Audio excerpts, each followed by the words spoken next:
Hey guys, welcome to the Knot of the Week. Today we're tying the Alpine Butterfly loop, aka the lineman's knot.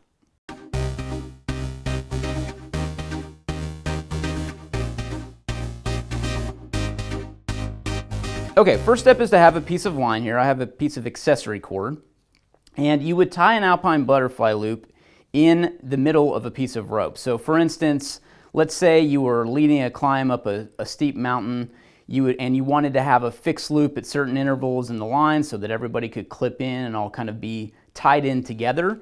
This is a great knot for that. It's also better than something like a figure eight or even a bow line on a bite, just in terms of stability. So it's not going to roll as easily as either of those knots. And it's a pretty strong knot in itself. It's also very easy to undo. That's why I like it. So first off, you're going to form a bite, and you're going to twist, just like so. And then you're going to twist again. So you're making kind of a figure eight in the line. You can see there, that's overlapping. I know sometimes the overlapping part can be hard to see with this rope. And then you're going to take that top part of the loop and fold it down. So what you're creating is kind of this smaller hole right there, like that.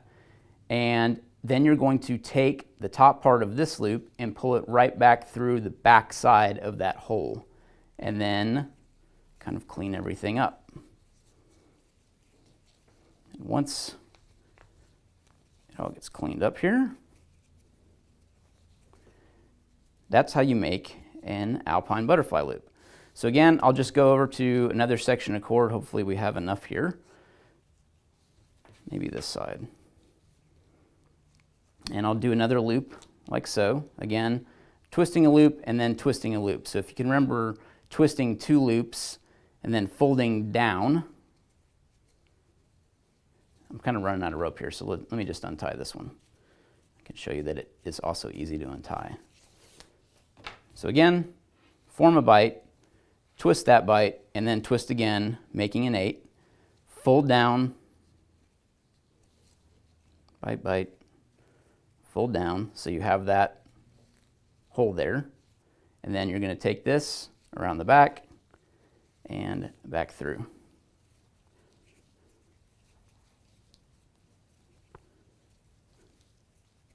So I have used this before too, just to kind of talk about some of the usage behind an Alpine Butterfly loop. I have used this on kind of a trunk line for hanging a shelter. I've used it for that, so that basically I've got a fixed loop point that I can anchor to for something like that. It's also, like I said, great for some kind of trunk line that you're using when you're hiking with buddies. There's multiple uses for this. I think it's very quick to tie and strong and highly recommended. Alpine Butterfly loop.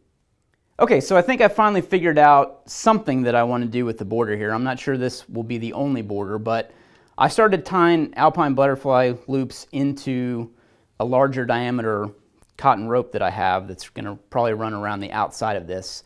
And I'm sure I'll do some other things in it other than just an Alpine Butterfly loop, but I think they look cool every certain interval. I guess that's a couple inches or so. But maybe I'll do something different on this side, and maybe as it continues around that way, I'll do something different. But I kind of like the way this looks. You kind of lose what's going on in the knot, though, as you're looking at this with the larger diameter. It just kind of looks like a big mess of things. So I'm not sure if that's going to be the best bet, but at least for now, I've found something that I might want to use for the border. So that's an update on our DIY knot board display. All right, guys, just like an Alpine Butterfly loop can secure your friends on the same line, share this video around and show it to them. Is that better?